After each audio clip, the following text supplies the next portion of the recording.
Então, a lei biológica da renovação.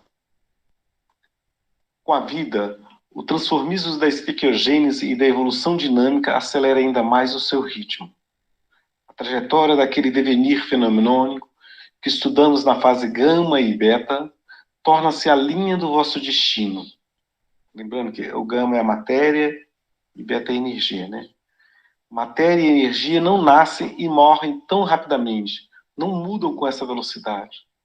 A vida tem que nascer e morrer sem jamais deter-se, sem possibilidade de parar esse movimento mais rápido, inexoravelmente batido por um ritmo mais veloz de tempo. O equilíbrio da vida é o equilíbrio do voo, em que a estabilidade está condicionada à velocidade. Vimos que a estabilidade das combinações químicas de um metabolismo que se renova sempre é a característica fundamental do fenômeno biológico. Nascer e morrer, morrer e nascer, essa é a trama da vida. A constituição cinética das substâncias se exterioriza e aparece cada vez mais evidente, à proporção que a evolução ascende até sua forma mais alta, a vida. A matéria é tomada num turbilhão cada vez mais veloz, que a permeia em sua essência mais íntima, para que possa responder aos nossos impulsos do ser e tornar-se meio de desenvolvimento do nosso princípio psíquico da vida, alfa. De certa forma, ele fez um review, né, uma revisão de tudo que ele tinha falado antes, né? Paulo Brito, ele só coloca já uma introdução do que vai ser nesse capítulo, quando ele coloca aqui, ó, o equilíbrio da vida é o equilíbrio do voo em que a estabilidade está condicionada à velocidade. Aí ele coloca aqui, né, vimos que a estabilidade das combinações químicas de um metabolismo se renova sempre, e a característica fundamental do fenômeno biológico. Essa questão da velocidade, tal como uma bicicleta, a bicicleta, para ela ter estabilidade, você tem que estar ali pedalando, movimentando, porque aí isso você tem estabilidade. Se você diminui a velocidade, se não pedala, ela vai tombar. A gente chama aí um princípio o do peão, do giroscópio. Quanto mais ele roda, isso mantém a estabilidade. E a vida, todo o processo dela é um dinamismo, é uma troca constante, são ciclos. Se a gente perceber todo o nosso organismo, o coração, o cérebro mandando ali informações o tempo todo, os músculos, cada célula, movimentação o tempo todo, respiração celular, respiração do organismo. E é isso que dá essa estabilidade, mas é uma estabilidade dinâmica. Então, nesse capítulo, ele vai acabar trabalhando com esse aspecto. Deixa eu perguntar um negócio. Você deu o exemplo aí do peão, né, da bicicleta, né, que você tem que ter uma velocidade para manter ela equilibrada andando. Nesse sentido aqui, da nossa evolução, da nossa própria existência, a velocidade está relacionada com a velocidade em si, que pode dar a ideia de que quanto mais rápido você for, mais equilibrado você fica, seguindo esse princípio do peão, né? Quanto mais gira, mais ele fica em pé. Então, dá para você pegar isso e explicar melhor? É verdade, esse aspecto da velocidade, aqui nos fenômenos biológicos, é o dinamismo da vida. É o dinamismo, não a velocidade em si, a velocidade espacial, né? Estamos fazendo muitas coisas, mas é um, é um constante mover-se o organismo ele tá para manter a sua estabilidade. Velocidade de transformação, né? É uma velocidade de transformação. E aí entra na questão do sentido da lei. Se a pessoa ela consegue colocar esse dinamismo no sentido da lei, no fluxo, né, que o Silvio ele trouxe essa semana, essas partes, aí que o processo ele segue o seu caminho natural, mas com dinamismo interno. É o dinamismo interno que é a característica dessa dimensão alfa. Essa dimensão alfa está sempre ligado com esse dinamismo, com esse vir a ser. Ele vai usar muito esse termo aqui, o vir a ser. Tá, na verdade, esse conjunto, né, de nuances, que eu não consigo pensar em outra palavra, ele tem que manter, de fato, um equilíbrio entre si, né?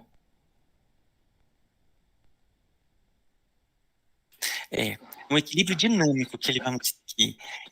Para ter esse equilíbrio, tem esse trabalho interno nos fenômenos biológicos. Mas é isso mesmo.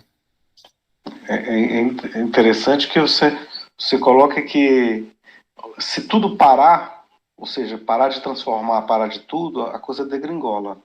Ou seja, para se manter essa estabilidade, você tem que estar o tempo todo se transformando em equilíbrio, por isso que esse equilíbrio dinâmico, né? Não tem nada estanque, parado.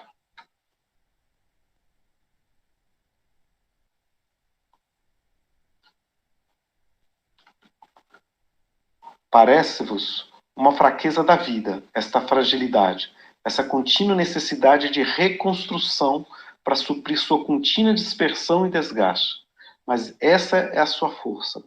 Parece-vos que não sabe manter-se numa estabilidade constante. Ao contrário, esse transformismo mais rápido é a primeira condição de suas capacidades ascensionais. Um poder absolutamente novo no caminho da evolução. Na vida, o espasmo da seção se torna mais intenso, rapidíssimo. O turbilhão psíquico nasce e se desenvolve cada vez mais poderoso, de forma em forma. Veste da matéria, se torna cada vez mais sutil. O pensamento divino se torna cada vez mais transparente. É necessário reconstruir continuamente vossos corpos e só uma troca ou recâmbio constante pode sustentá-los. Essa que parece vossa imperfeição constitui vosso poder. Nesse ritmo rápido tendes que viver juventude e velhice, sem jamais parar. Mas nessa corrida é indispensável experimentar continuamente, provar, assimilar, avançar espiritualmente. Essa é a vida. Ou seja, o tempo todo num processo de transformação. Que é só assim que a gente pode crescer, né? Então, não adianta, eu quero a minha paz, ficar parado sem fazer nada, né? Isso é estagnação. Poder existir à custa de uma renovação contínua significa tão somente ter que marchar cada dia na grande estrada da evolução. Vós vos prendeis à forma, acreditais que sois matéria, quereríeis paralisar esse maravilhoso movimento para prolongar a ilusão de um dia. Gostarias de parar a marcha estupenda. Mas possuis, além da juventude do corpo, a inacessível e eterna juventude de uma vida maior. Não a terrena. Naquela sois indestrutíveis, eternamente novos e progressistas. Sois jovens, não no corpo caduco, mas no espírito eterno. Não deis importância às alvoradas e aos crepúsculos de um dia, pois cada crepúsculo prepara nova aurora. É lógica simplíssima, evidente lei de equilíbrio esta, pela qual tudo que nasce morre, mas também tudo que morre tem de renascer. É sempre um ciclo eterno, né? E essa que é a beleza, ou seja, você tiver um turbilhão de coisas acontecendo, é isso mesmo. Né? Vai embora. E em relação a isso que você leu agora, eu estava me lembrando de uma conversa que eu estava tendo com uns amigos, né? Essa coisa, né, da gente envelhecer, né, o corpo, a gente vai sentindo o corpo, né, ficando mais debilitado, mas a mente continua a mesma. Então, às vezes você acho que todo mundo já ouviu falar, olha, aquele velhinho ali parece uma criança. É justamente isso. Você estava lendo, estava visualizando a conversa que eu tive nesse outro dia. O nosso corpo envelhece, mas o espírito é uma coisa jovem que não muda. Então, aí você encontra aquele... Quantas vezes eu vi, poxa, olha só, um burro velho, anda que nem criança, brinca que nem criança. É porque o espírito nosso é jovem. E essa coisa do envelhecimento, das limitações do corpo, é um mero processo para aquele momento que a gente está passando, que, na verdade, não tem importância dentro de toda a nossa jornada. Você passa, nasce, morre, nasce de novo, morre de novo, mas digamos assim, a nossa essência, a nossa mente, ela continua a mesma na sua essência, na sua juventude e na sua grandeza. Essa questão que você colocou, Silvio, foi tão bacana. Acabou que eu fiquei pensando nesse aspecto das pessoas mais velhas, que são jovens, e realmente quando a gente pensa, né, nessa continuidade do ser espiritual, nesse alvorecer e crepúsculo, nesse ciclo, a gente pensa nessas sociedades que respeitam muito a pessoa mais velha, porque ali o espírito também, todos em plena evolução, em fases orgânicas diferentes, e novamente, a gente chegou a conversar uma vez sobre isso aqui, no futuro, eu penso que todas as instituições sociais vão ter um profundo respeito com as pessoas mais velhas. E na universidade agora, né, pelo menos aqui em Brasília, eles deram acesso para um vestibular diferente às pessoas que eles chamam de 60 anos mais, 60 mais. E já o primeiro semestre já está dando o que falar, a universidade já está tendo que se reestruturar, já está tendo que pensar em formas de capacitação para eles com relação às novas tecnologias. Isso foi levado para o órgão máximo da universidade, que é o CEP. O que fazer? Porque ela não estava preparada para isso. Então eles entraram e eles estão se sentindo um pouco deslocados, porque a universidade não estava preparada para as pessoas mais velhas, mas isso traz essa visão cada vez mais plural mesmo. Legal. Não vos iludais a vós mesmos. Não percais um tempo precioso no esforço inútil de tentar parar a vida. A beleza da mulher deve servir à maternidade, a força do homem é feita para descansar-se no trabalho. Só quando não tiverdes fraudado a lei, mas houverdes criados de acordo com a sua ordem, vosso tempo não será passado, e não tereis lamentações. Se pedis o absurdo, tereis que colher ilusões. Colocai-vos no movimento, não na imobilidade. Desembaraçai vosso pensamento do passado que vos prende. Superai-o. O passado morreu e contém o menos. Interessa o futuro que contém o mais. A sabedoria não está no passado, mas no futuro. Só a vossa ignorância pode fazer que acrediteis na possibilidade de violar e fraudar a lei, de deter-lhe o caminho fatal. Se parais, o pensamento cristaliza-se, o tédio vos persegue, a satisfação de todas as necessidades, de todos os desejos, vos torna ineptos. Ócio significa morte por inanição. O repouso só é belo como pausa, como consequência de um trabalho anterior e condição de novo trabalho. Eu queria só contar um caso com relação ao meu pai. Meu pai, ele foi entrando na terceira idade, ele se aposentou, mas ele era profundamente ativo, mas ativo assim, tava sempre inventando alguma coisa nova. Aí era engraçado que às vezes a gente falava assim, qual é a invenção agora que ele tá, né? Porque tinha vezes que quando via meu pai inventou de ter moto. Mas pai, aí ele, não, eu gosto lá dos meus amigos, aí já tinha a turminha ali dos motociclistas, aí teve um dia que ele parou no sinal, aí caiu, aí machucou o ombro. Aí não, eu não vou fazer isso não, vou vender. Aí quando foi, no outro dia ele já tinha comprado uma mesa de botão e entrou na Sociedade Brasiliense de Botão, sabe, futebol de botão. Aí ficava jogando, levava os amigos lá pra casa pra ficar jogando botão. Bora lá, Ismael, olha aqui, vai ter campeonato. Aí participou de campeonato de botão. Aí começou a baixar pra pegar a bolinha, aí machucou. Tava doendo lá uma parte. Aí ele, não, então eu vou mudar. Aí quando vê, lá estava ele com material de mosaico. Aí começou a fazer mosaicos. Aí tinha poucas pessoas que faziam mosaico, ele não dava para conversar muito. Ele, não, eu gosto de coisas que tem muita gente. Aí quando foi, inventou avião, ficar brincando de aeromodelismo. Então, era sempre ficava bolando as coisas mais diferentes. Aí, era quando vê, lá estava ele com drone, né? Então, foi com ele que foi a primeira vez que eu fiquei brincando com drone, foi meu pai. Olha só, Ismael, eu peguei aqui o drone. Aí ficava brincando com drone lá, eu e ele. Aí arranjava aviãozinho, aí pegava um outro que era um paraquedas com...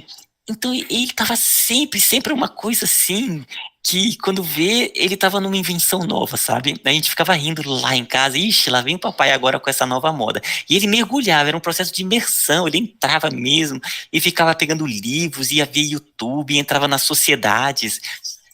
Então, esse é um exemplo que eu tenho bem forte desse constante movimentação, sabe? Pô, que joia, rapaz. Bom saber. Quando chegar meu tempo, eu vou fazer a mesma coisa. Ainda vai demorar, Paulo. Aí ainda. Vai. Eu só vou falar uma última coisa. Esse demorar, né? Quando se pensa essa questão que o Silvio falou, não chega nunca, né? A pessoa tá jovem sempre. A necessidade de evoluir, imposta pela lei, está gravada no mais profundo instinto de vossa alma, a insaciabilidade, a insatisfação que parnece no âmago de todas as vossas realizações. Qualquer desejo satisfeito que vos faz debruçar para outro horizonte mais amplo, o descontentamento que vos atormenta logo que parais, o ilimitado poder de ambicionar, inato em vosso espírito. Tudo vos diz que sois feitos para caminhar. Isso pode constituir ânsia e ilusão, mas é a estrada de progresso, é o esforço da ascensão. A centelha que guia a vossa vida sente a lei, mesmo sem o saberes. Segue-a com seu instinto profundo e indelével, que jamais conseguireis fazer calar. Isso não é condenação, nem ônus de ilusões. Moveis de reais substancialmente e sentireis quanta alegria vos inundará o espírito. Parece que a tristeza sutil vos prende quando vosso tempo é desperdiçado. Posições perdidas, posições estacionárias. O universo caminhou e ficastes parado em vossa preguiça. A alma o sente, entristece e chora. Então gritais: Vanitas vanitatum. Mas vós sois vós. A vida não é vã. Eu me lembro a fala de um alpinista que quando ele subiu o alto da montanha, todo o esforço de subir a montanha, né? Quando ele chega no auge e vê todo aquele esplendor daquela visão, ele respira, se inebria com aquela imagem e pergunta: qual é a próxima montanha? Por aí. E eu achei super interessante que ele coloca essa insaciabilidade, né, que é muito criticada na humanidade, né, as pessoas, né, que não são irrequietas, que começam uma coisa, param, começam... Isso é muito criticado, ele coloca isso como uma virtude.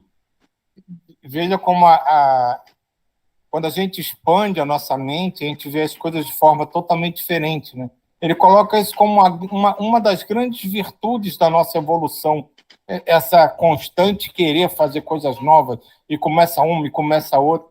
E para a humanidade, na sua pequenez, muitas vezes é encarado como um problema.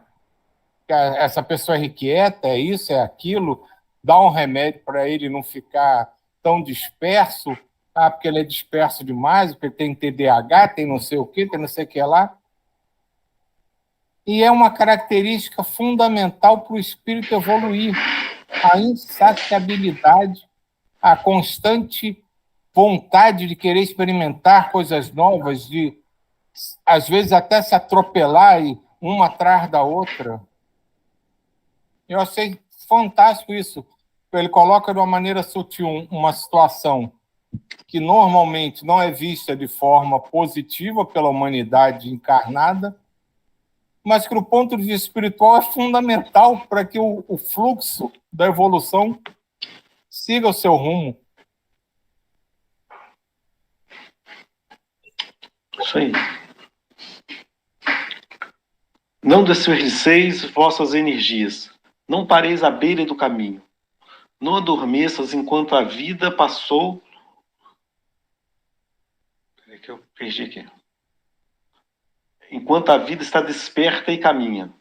Se cada dia tivesse sabido criar no espírito e na eternidade, se tivesse dado a cada ato esse objetivo mais alto e mais substancial, tereis caminhado com o tempo e não direis, o tempo passou.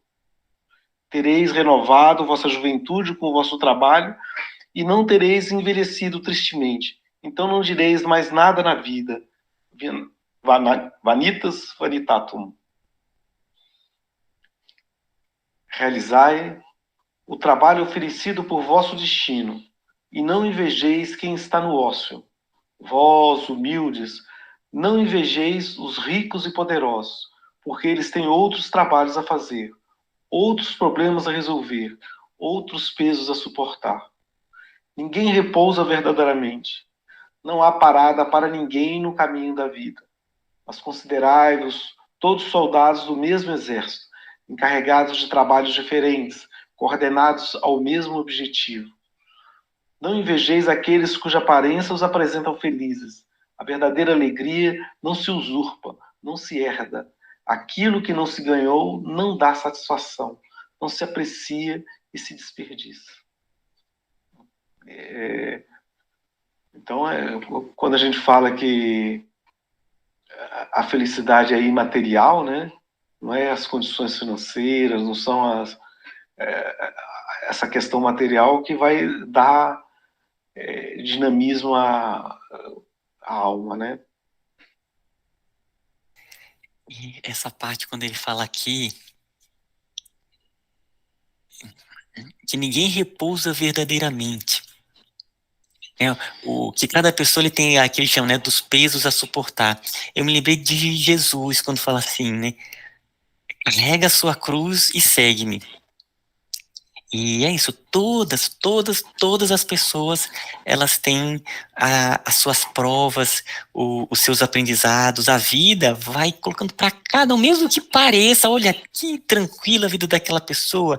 Não, cada pessoa ela tem ali as provas nessa grande escola da vida, e uma sabedoria que é além do que a gente pode conceber.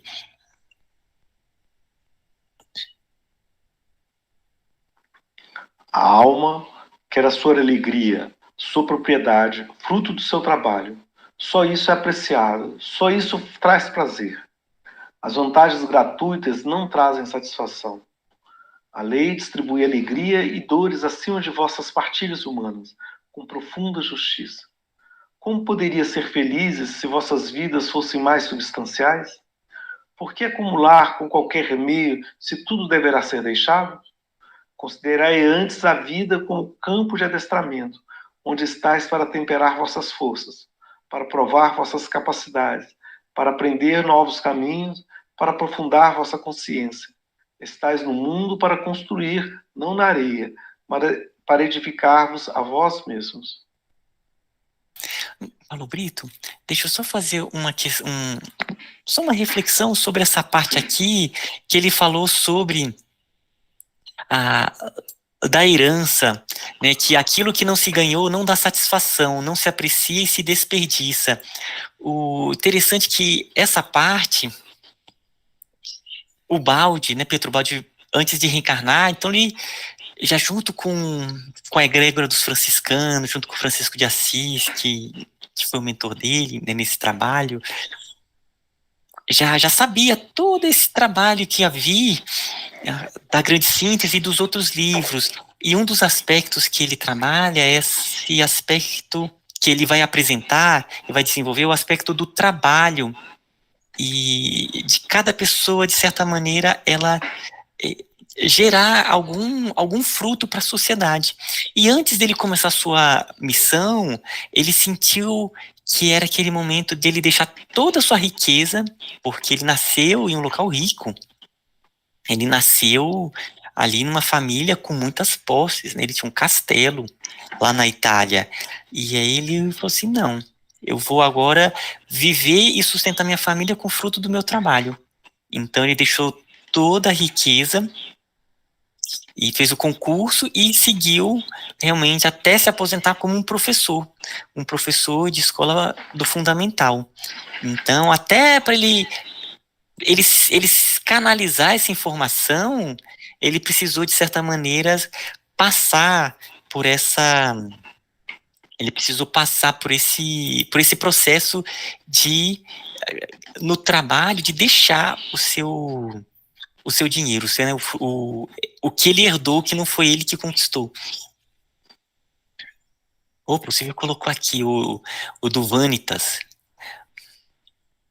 É uma expressão em latim que significa vaidade das vaidades. Tudo é vaidade.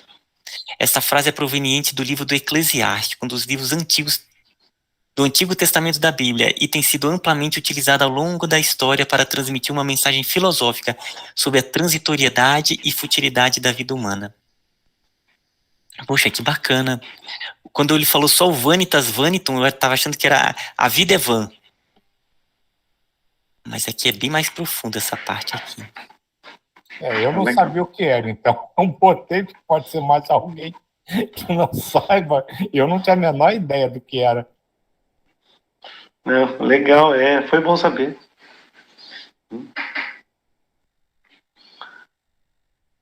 Temos tempo? Mais algum? Acho que não, né? Você que sabe. Quer parar então por aqui? Já tá ficando mais fácil, não tá, gente? Até porque agora tá entrando só no aspecto do ser humano. Então ele vai falar sobre as virtudes, sobre o aspecto aqui ligado. E você acha que isso é mais fácil? Hoje realmente mais inteligente, muito bom. Eu sinto que é capítulo 60, né? Agora eu estou condições de eu mesmo ler esse capítulo 60, porque até então eu não conseguiria ler os outros sozinho. É capítulo 60, né? Que é isso hoje, né? O pessoal costuma propor realmente que as pessoas leiam a grande síntese, e se eu não me engano é pelo 67, que aí ele se torna bem tranquilo para depois ela retornar e fazer porque esse começo é meio custoso mesmo.